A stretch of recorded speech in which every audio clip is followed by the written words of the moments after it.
When I was little and we'd go to visit my grandma in the city, we'd always make time for scary stories. Something about elderly people telling them always made them feel more real. My grand's favourite story was that of Dead Skin Jack, the flayed man. Centuries ago, in the secluded countryside of northern England, a grave-robbing necromancer was caught experimenting on the recently deceased. He was tried for devil worship and black magic. As such, for his sentence, he was to be flayed alive and then burned.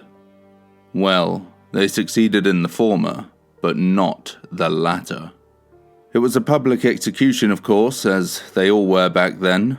A linen wrap had been placed around his mouth to keep him from casting any spells while they executed judgment. As they lit the pyre, the binding linen fell from his head, and through his lipless mouth, he spat curses at the locals. A sick, twisted laugh roared out around the gathered public. A thick, black smoke gathered up and enveloped him. When a sudden gust of wind blew it away, he was gone. Tales were told throughout the centuries of how the necromancer escaped death, but in his attempts to heal himself, his dark magic had twisted his form. The only way he could once again walk amongst the living undetected was to wear the skin of others. He forever wanders the land, and in the cover of night steals the flesh of unsuspecting victims. Depending on the victim's age, the longer he can wear it.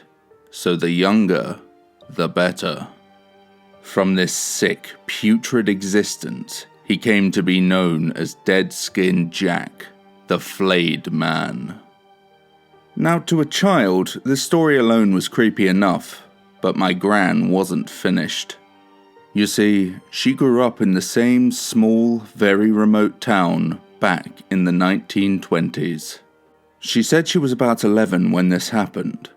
It was early spring, which means sunshine and blue skies, but a strong, chilling wind was stirring up the rolling hills of the northern English countryside. She was playing in one of the fields with a couple of her sisters, as well as some of their friends and other neighbourhood children. It was getting on for supper time, and so a great call from several of the other mothers beckoned their children home. Just as my gran was about to leave, along with all the other children, she noticed one of her friends, Bernard Morris, just standing still, staring off into the distance. Curious, she went to check on him. Bernard didn't move. He just kept looking out across the fields. At this point, she wasn't worried, just confused. She studied her friend's face. He was an average-looking boy, short, brown hair, blue eyes. The only thing that made him stand out was a huge strawberry birthmark on the side of his neck. He could be silly, but this behavior was very unusual, she remembered. Wanting to understand what was going on, but not getting anything out of Bernard, she turned to where he was looking, and she saw just what he was focused on. Off in the distance was a person, a silhouette on the landscape at that distance, but it was definitely not part of the wildlife. It was dark, hooded from the look of things, and just standing still. My gran couldn't be sure how long it had been there, but she was certain that it was staring right at them. She thought it may have been one of the local farmers, making sure the children weren't running onto his land and scaring his sheep. However, through the howling wind, my gran could hear Bernard taking short, sudden breaths. She looked over at him. His blue eyes were watering, and tears were starting to run down his cheeks. This was enough. She grabbed Bernard's arm and started pulling him back to town. To this day, she swears that just as she began leading her friend away, she could hear something, like the chattering of teeth sending out gentle knocks across the wind. There was also a voice, but she was pretty sure it was her mum calling her back. The wind was so strong, it was hard to tell. As they got back to town, Bernard seemed to come back to reality. Their conversation was a little vague, but she remembers that he hadn't heard the call to come home, nor did he know why he was upset. but that he was feeling better since heading home. Gran remembers him seemingly back to normal. They got back to their road and said goodnight to each other. Some time passed, supper was eaten as the sun set, and all seemed well. Soon enough, it was time for bed. From my Gran's bedroom, she said she had a view of the houses across the road, and if she stuck her head out of the window, she could see into the fields, but only if the moon was clear. But the wind was still strong, and the night had brought a merciless cold with it. Fortunately, the house was warm, and after a good day of fun, she was quick to fall asleep. She couldn't say how much time had passed when something roused her from sleep. At first she thought it was the wind howling against the stones of the house. For some reason, she couldn't explain why, she was drawn to the window. Pulling back the curtains, she looked out onto the street and the houses across the road. There didn't seem to be anything out of the ordinary, same old town. But then, she noticed it. Bernard's house, specifically his window. It was wide open. Now remember, the night was freezing, and unless his place was on fire, there was no way they were that warm. Gran just stared at the pitch darkness of Bernard's room through the open glass. Then, from out of the dark, as if unveiled by shadow, an arm reached out of the window. The light from the moon made it so she could just about see it, but then another emerged, both hands grabbing the top and bottom part of the windowsill. Those long, skinny arms then bent at the elbow, and a head began to emerge. Gran ducked back inside, shutting the curtains fast and holding still. She said her mind went blank, and it took a moment before she realized that her hands were still holding the curtains, gently shaking them in fear. Doubt filled her mind, and figured that she'd just imagined it. So she took a deep breath and peered through the curtains.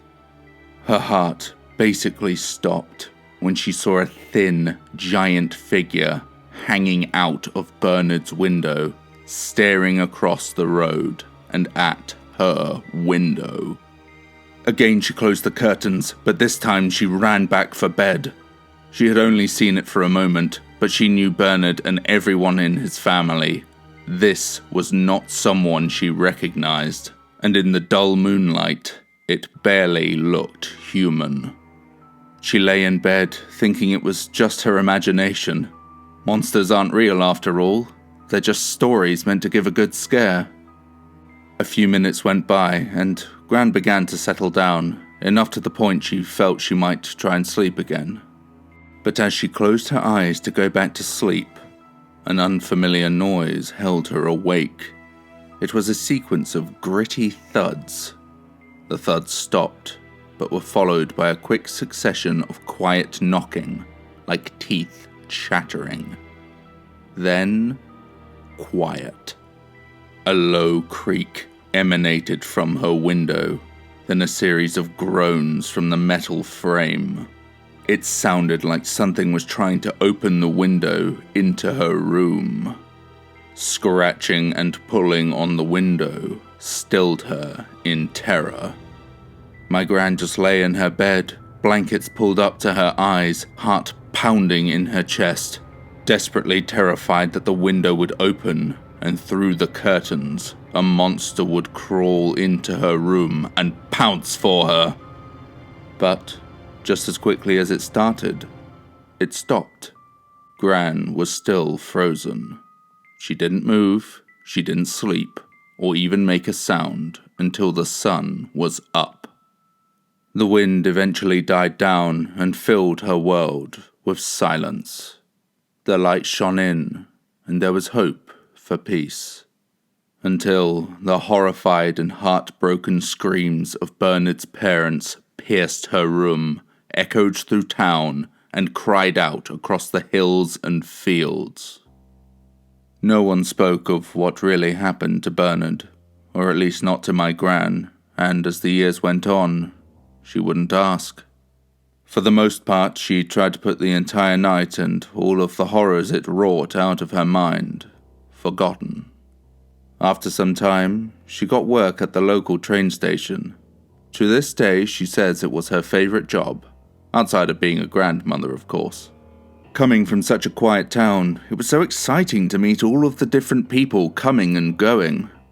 One day, she was working her usual spot at the ticket office when a man approached the desk, asking the time for his connecting train. Unsettling was the word she used to describe him, and she could remember their entire encounter perfectly. His face appeared tight, as if the skin was stretched across a mask. His eyes were so dark she couldn't be certain there was any color to his irises. He held a small, cold smile, and his head was cocked to the side, as if examining her. "Have we met before?" he asked. "I don't know. I've been working here a time, so you might have caught me around the station," she responded.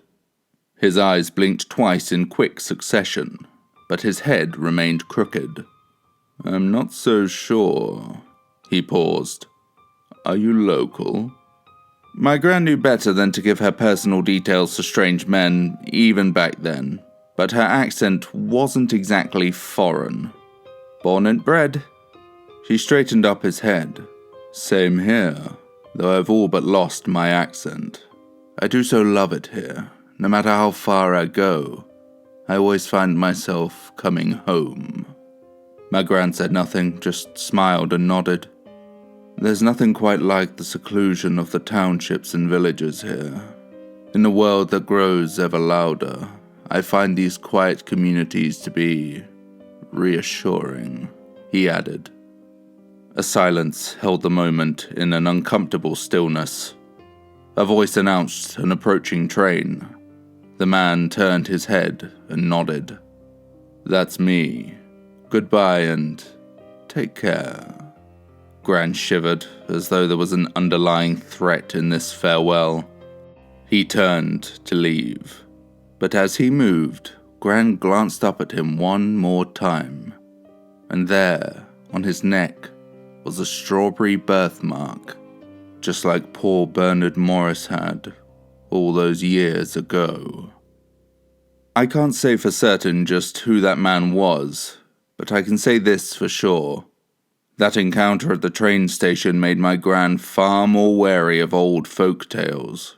She moved out from that town shortly after and refused to live anywhere quiet or isolated again.